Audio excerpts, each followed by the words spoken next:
إن الحمد لله نحمده ونستعينه ونستغفره ونعوذ بالله من شرور أنفسنا ومن سيئات أعمالنا من يهده الله فلا مضل له ومن يضلل فلا هادي له أشهد أن لا إله إلا الله وحده لا شريك له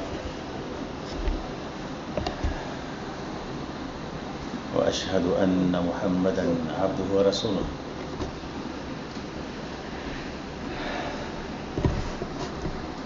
اللهم صل على محمد وعلى آل محمد كما صليت على إبراهيم وعلى آل إبراهيم إنك حميد مجيد اللهم بارك على محمد وعلى آل محمد كما باركت على إبراهيم وعلى آل إبراهيم إنك حميد مجيد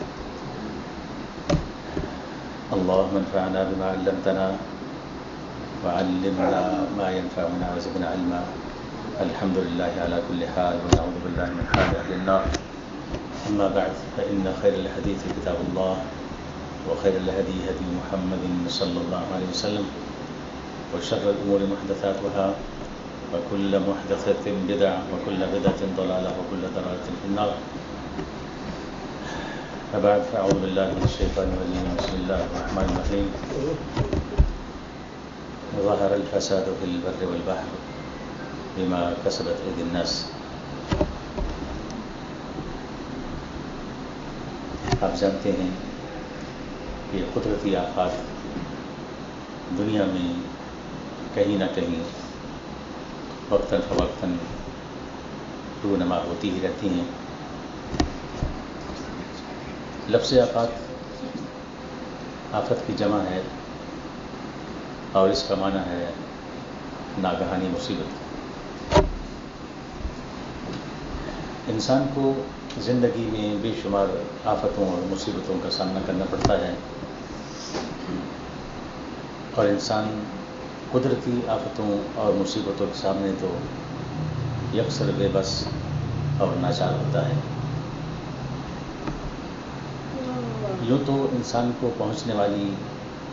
آفات کی فہرست بہت طویل ہے جس میں حسی آفات بھی ہیں اور معنوی بھی، جسمانی بھی ہیں اور روحانی بھی. اور آفات صرف انسان کو ہی نہیں بلکہ جمادات، نباتات اور حیوانات کو بھی پہنچتی ہیں. پھلوں اور سبزیوں کو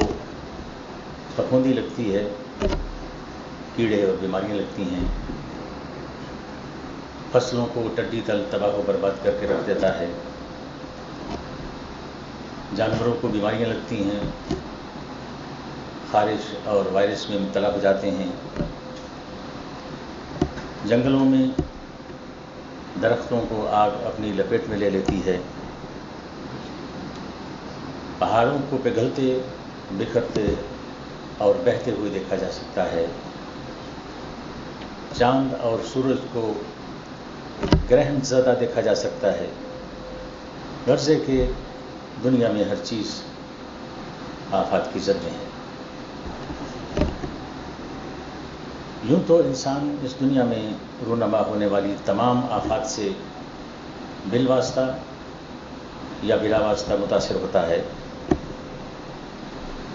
مگر جن آفات سے ڈائریکٹ اور بلا واسطہ متاثر ہوتا ہے ان کی بھی متعدد اقسام ہے. جیسے بہت سی بیماریاں معاشرتی ہیں جو کسی معاشرے میں رواج پا جاتی ہیں، عام ہو جاتی ہیں اور پھر معاشرے میں اس کی جڑیں مضبوط ہو جاتی ہیں، تو اکثر لوگ ان برائیوں سے متاثر ہوئے بغیر نہیں رہ سکتے. جیسے سگریٹ نوشی ہے یا سوشل میڈیا کا استعمال وغیرہ ہے. اور کچھ آفات وہ ہیں جنہیں آفات النفس کہا جاتا ہے، یعنی نفسانی بیماریاں جو کہ معنوی بیماریاں ہوتی ہیں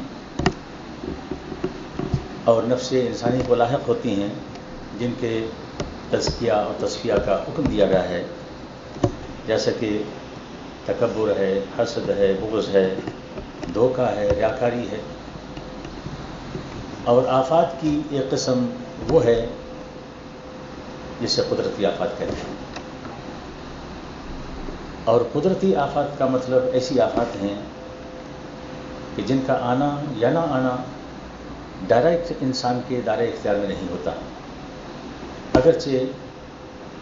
آتی وہ انسان کی کرتوتوں سے ہی ہے. جیسا کہ اللہ فرماتے ہیں ظاہر الفساد فی البر والبحر بما کسبت ایدی الناس، خشکی اور تری میں فساد برپا ہو گیا لوگوں کے اپنے ہاتھوں کی کمائی سے. تو آج کی گفتگو میں انہی آفات کے بارے میں بات کرنا چاہیں گے.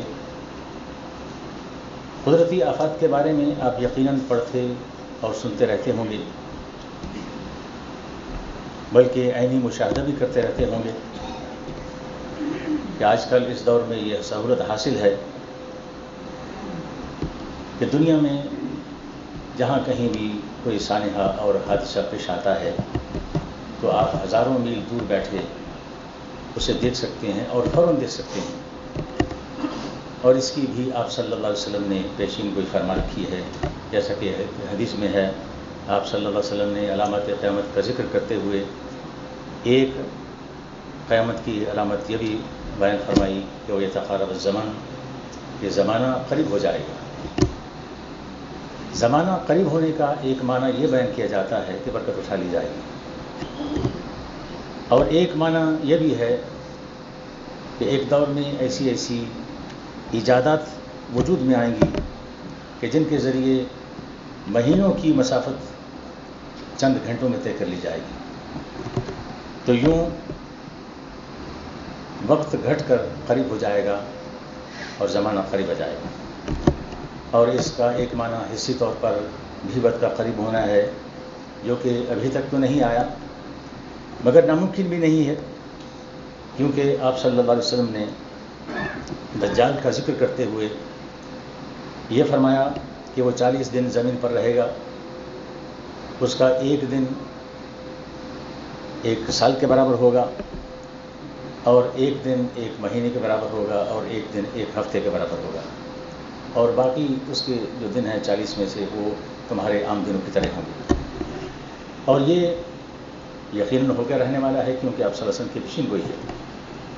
لہٰذا یہ ممکن ہے کہ تقارب الزمان کا یہ مفہوم بھی کسی دور میں پورا ہو جائے. تو آج کے اس ترقی یافتہ دور میں یہ بات آسانی سے ممکن ہوئی کہ لوگ اپنے اپنے گھروں میں بیٹھ کر دنیا جہان کی خبریں جان سکیں. چنانچہ اسی سہولت کی بدولت آج ہم ہزاروں میل دور بیٹھ کر پاکستان میں آنے والے سیلاب اور اس کی تباہ کاریوں سے باخبر ہیں، اور اس سے متعلق اپنے جذبات کا اظہار کر رہے ہیں، اور اس سیلاب میں ہونے والے جانی اور مالی نقصانات پر دلی رنج و غم کا اظہار کرتے ہیں. قدرتی آفات کے بارے میں گفتگو ایک نہایت ہی اہم گفتگو ہے، کیونکہ لوگ عموماً صرف اس کے ظاہری پہلو سے گفتگو کرتے ہیں، جو کہ انسان کی اس عارضی زندگی سے متعلق ڈسکس کرتا ہے، جبکہ حقیقت میں اس کا اصلی اور حقیقی پہلو اس کی اخروی زندگی سے متعلق گفتگو کرتا ہے. قدرتی آفات کا ظاہری پہلو بھی ایک حقیقت ہے، اس پر گفتگو کرنا بھی انسان کی ضرورت ہے، مگر بات یہاں پر ختم نہیں ہو جاتی، بلکہ اس کے حقیقی پہلو سے متعلق بات یہاں سے شروع ہوتی ہے. جہاں ان قدرتی آفات کے ظاہری پہلو کی گفتگو ختم ہوتی ہے، وہاں اس کی اصلی اور حقیقی گفتگو شروع ہوتی ہے. قدرتی آفات کا ظاہری پہلو کے لحاظ سے جو سب سے بڑا نقصان ہو سکتا ہے وہ یہ ہے کہ انسان کو کسی کو جان سے ہاتھ دھونا پڑ جائے، اور جان کا جانا تو ایک ایسی حقیقت ہے کہ ہر حال میں جانی ہی جانی ہے، وہ قدرتی آفات کے ذریعے جائے یا کسی اور ذریعے کے یا بغیر کسی کے ذریعے کے، جیسے کہ شاعر کہتا ہے من لم يمت بالسيف مات بغيره تنوعت الاسباب والموت واحد، جو تلوار سے نہ مرا وہ کسی اور سبب سے مر جائے گا۔ موت کے اسباب متنوع ہیں مگر موت ایک ہی ہے۔ تو موت انسان کا سب سے بڑا مسئلہ نہیں ہے، بلکہ اس کا سب سے بڑا اور اصلی اور حقیقی مسئلہ موت کے بعد شروع ہوتا ہے۔ تو قدرتی آفات کے سائنٹیفک اسباب کے حوالے سے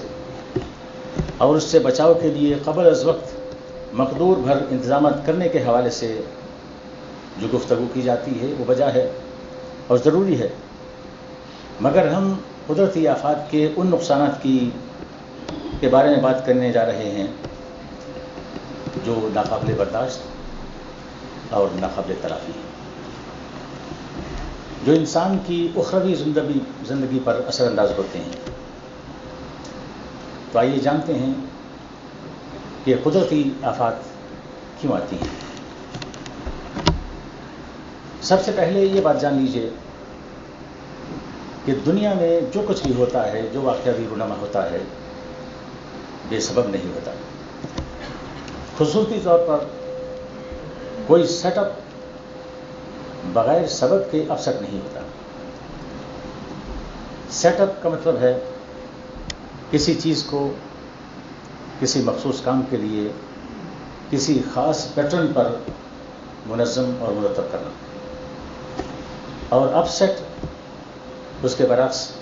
اس پیٹرن کو اوندھا اور الٹ کر دینا۔ اللہ تعالیٰ نے یہ کائنات اور اس کی ہر ایک چیز ایک خاص مقصد کے لیے ایک وقت مقررہ تک اور ایک خاص پیٹرن کے ساتھ تخلیق فرمائی ہے۔ اس میں ہرگز کوئی نقص، کوئی خرابی، کوئی دراغ اور کوئی کمی بیشی نہیں ہے، اور نہ اس میں تاحکم ثانی کوئی تعطل اور توقف پیدا ہو سکتا ہے۔ ما ترى في خلق الرحمن من تفاوت فارجع البصر هل ترى من فطور ثم ارجع البصر كرتين ينقلب إليك البصر خاسئا وهو حسير۔ تم رحمان کی تخلیق میں کوئی بے ربطی نہ پاؤ گے، پھر پلٹ کر دیکھو کہیں تمہیں کوئی خلل نظر آتا ہے، بار بار نگاہ دوڑاؤ، تمہاری نگاہ تھک کر نامراد پلٹ آئے گی۔ تو اللہ تعالیٰ نے کائنات کی ہر ایک چیز مضبوط اور مستحکم اور منظم طریقے سے بنائی ہے، جس میں جیسے اس میں کوئی نقص نہیں ہے ایسے ہی اس میں کوئی توقف نہیں ہے، کوئی تعطل نہیں ہے، وہ خراب نہیں ہوتی، اس میں کوئی فساد اور بگاڑ پیدا نہیں ہوتا، اس نے بنانے کے بعد کسی چیز کو بے توجہ اور بے التفات نہیں چھوڑا، اسے نظر انداز نہیں کر رکھا، بلکہ اس نے جس چیز کو جس کام کے لیے بنایا ہے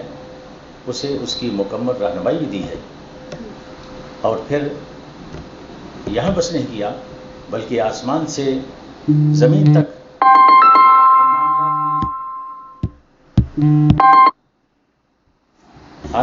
زمین تک ان معاملات کی تدبیر بھی کرتا ہے۔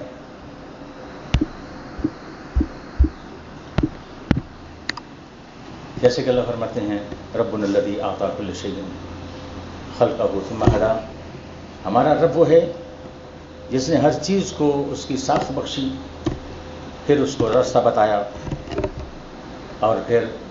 یدبر الامر من السماء الى الارض، وہ آسمان سے زمین تک کے دنیا کے معاملات کی تدبیر بھی کرتا ہے۔ تو ہم نے یہ جانا کہ دنیا میں کوئی سیٹ اپ اب سیٹ نہیں ہوتا بغیر سبب کے۔ دنیا کا سیٹ اپ کیا ہے؟ آئیے یہ جانتے ہیں۔ دنیا کا سیٹ اپ یہ ہے کہ اللہ تعالیٰ نے زمین کو آسمان کے لیے بچھونا بنایا ہے۔ الذی جعل لکم الارض فراشا والسماء بناء وانزل من السماء ماء فاخرج به من الثمرات رزقا لکم فلا تجعلوا للہ اندادا وانتم تعلمون، جس نے تمہارے لیے زمین کو بچھونا اور آسمان کو چھت بنایا اور آسمان سے پانی برسایا اور اس کے ذریعے تمہارے کھانے کے لیے پھل پیدا کیے، بس تم جانتے بوجھتے ہوئے کسی کو اس کا شریک نہ بناؤ۔ تو یہاں اس آیت کریمہ میں صرف سادہ زمین کو سادہ بچھونا ہی نہیں بنایا، بلکہ انسان کی خوراک کا انتظام بھی اسی زمین میں ہی کیا ہے، اور پھر رہائش اور خوراک کا انتظام اس زمین پر کرنے پر اکتفا نہیں کیا، بلکہ مرنے کے بعد بھی زمین ہی کو اس کا مدفن بنایا ہے، اور فرمایا الم نجعل الارض کفاتا احیاء و امواتا، کیا ہم نے زمین کو سمیٹنے والا نہیں بنایا، زندوں کو بھی اور مردوں کو بھی، یعنی زندہ لوگ زمین کی پشت پر رہیں گے اور مردہ اس کے دامن میں رہیں گے۔ تو یہ سیٹ اپ ہے جو اللہ نے دنیا میں بنایا ہے۔ اندازہ کیجئے زمین کو انسان کے لیے آرام دہ اور محفوظ بنانے کے لیے اللہ تعالیٰ نے کیا کیا انتظامات فرمائے، اور انسان کو اپنی نعمتوں کا احساس دلاتے ہوئے صرف ایک زمین کے کتنے ہی فائدے بتلائے اور اس کی خوبیاں بیان کی۔ ایک جگہ فرمایا الم نجعل الارض مہادا والجبال اوتادا، کیا ہم نے زمین کو بچھونا اور پہاڑوں کو میخیں نہیں بنایا؟ اور پہاڑوں کو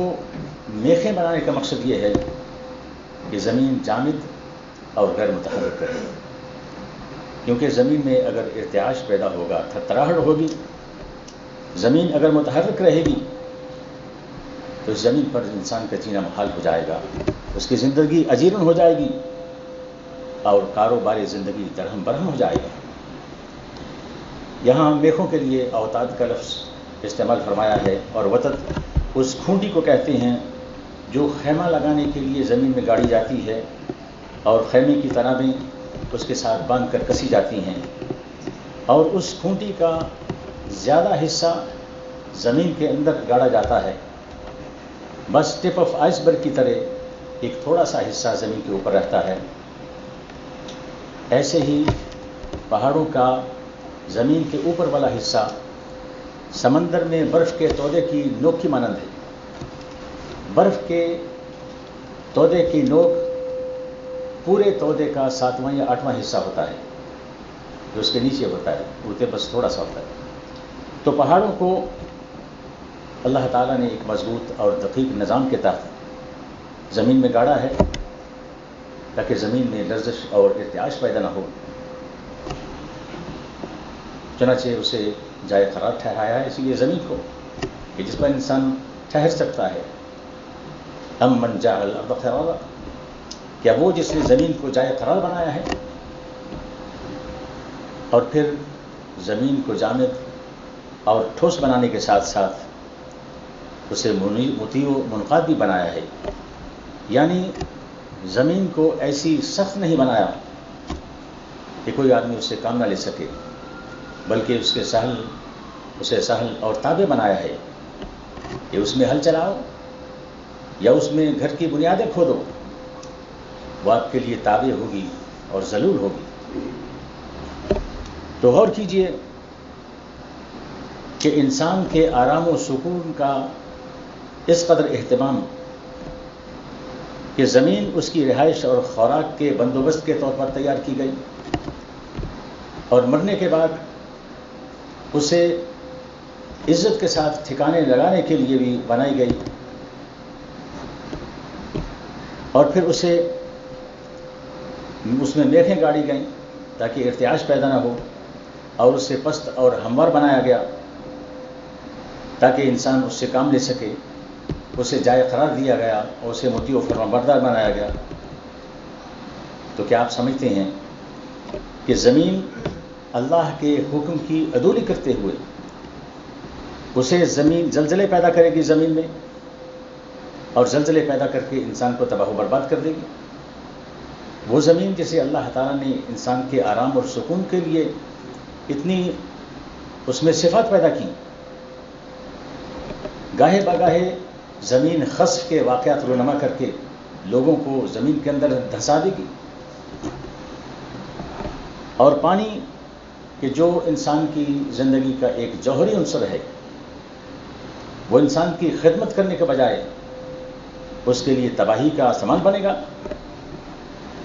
ایسا یقین نہیں ہو سکتا، بلکہ یقین زمین اور آسمان نے تو فرما برداری کے ساتھ اللہ کے حکم کی تعمیل کرنے کا عہد کیا ہے، جیسا کہ جب انہیں حکم ہوا کہ ائتیا طوعا او کرہا، کہ تم دونوں خوشی یا نہ خوشی چلے آؤ،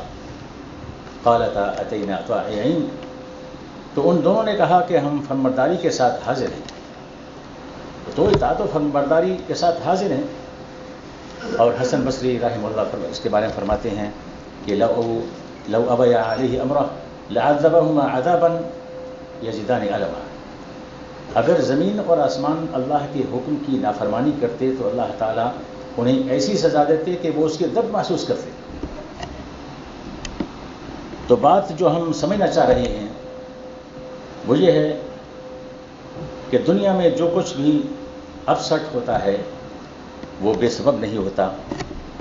اللہ کی مرضی اور اس کے حکم سے ہوتا ہے، اور ایکشن کا ری ایکشن ہوتا ہے۔ لوگ عموماً اس کے سائنٹیفک ریزنز ڈھونڈتے ہیں، اور ایک حد تک یہ اپروچ درست ہے، مگر یہ بات بھی ذہن میں رکھنی چاہیے کہ اللہ تعالیٰ مسبب الاسباب ہے اور وہ اسباب کا محتاج نہیں ہے، وہ بغیر اسباب کے بھی کام کرتا ہے، مگر یہ باتیں ایمان کے بغیر سمجھ میں نہیں آتی۔ مثلا چھری کا کام کاٹنا ہے، لیکن وہ چھری اگر اسماعیل علیہ السلام کے گردن پر چلنے سے انکار کر دے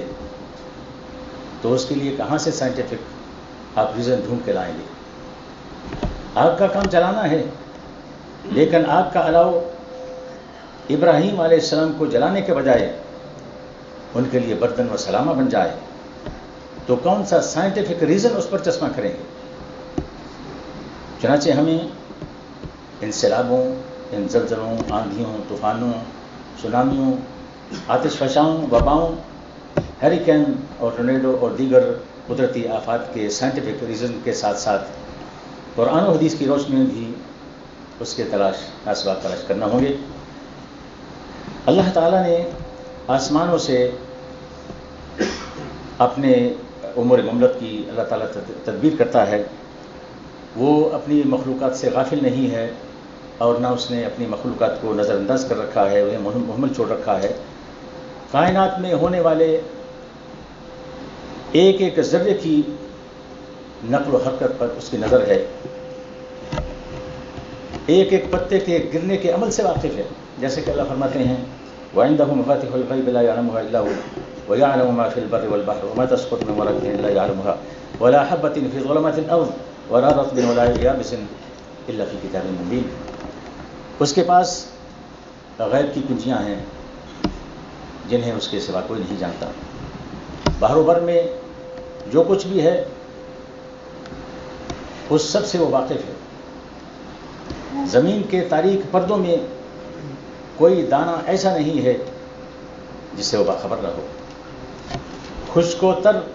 سب کچھ ایک کھلی کتاب میں موجود ہے۔ قرآن و حدیث کی روشنی میں قدرتی آفات کے اسباب انشاءاللہ آئندہ خطبہ جمعہ میں جاننے کی کوشش کریں گے، البتہ اس کا خلاصہ اس ایک آیت میں بیان کر دیا گیا ہے جو اللہ تعالیٰ نے بیان فرمائی ہے، جو شروع میں ذکر ہوا ہے کہ ظہر الفساد فی البر والبحر بما کسبت ایدی الناس، کہ خشکی اور تری میں جو فساد برپا ہوا ہے انسان کے اپنے ہاتھوں کی کمائی سے ہوا ہے۔ یہ وہ ساری گفتگو کا خلاصہ ہے۔ اس کے ساتھ ساتھ ایک یہ آیت بھی سامنے رکھیں کہ وما اصابکم من مصیبۃ فبما کسبت ایدیکم ویعفو عن کثیر، تم پر جو بھی مصیبت آئی ہے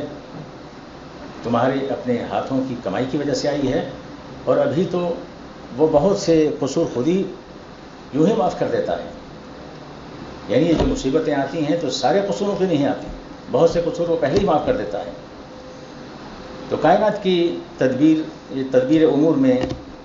اللہ تعالیٰ کا ایک طریقہ رہا ہے، اس کی ایک سنت رہی ہے، اور وہ سنت ثابتہ ہے. اس میں نہ کبھی کوئی تبدیلی آئی ہے گزشتہ قوموں میں کے بارے میں، اور نہ تبدیلی آئے گی. جیسے کہ اللہ فرماتے سنت اللہ فی الذین خلو من قبل ولن تجد لسنت اللہ تبدیلا. یہ اللہ کا دستور ہے، اس کی سنت ہے، وہ جو گزشتہ لوگوں کے معاملے میں پہلے سے چلی آ رہی ہے، اور تم اللہ تعالیٰ کی سنت اور اس کے دستور میں کوئی تبدیلی نہ پاؤ گے. تو آئندہ خطبہ میں جمعہ میں انشاءاللہ اللہ کے وہ دستور قوموں کے بارے میں اور اس کی سنت کے بارے میں انشاءاللہ جاننے کی کوشش کریں گے. اللہ تعالیٰ ہمیں عمل کی توفیق عطا فرمائے. وصلی اللہ علیہ وسلم.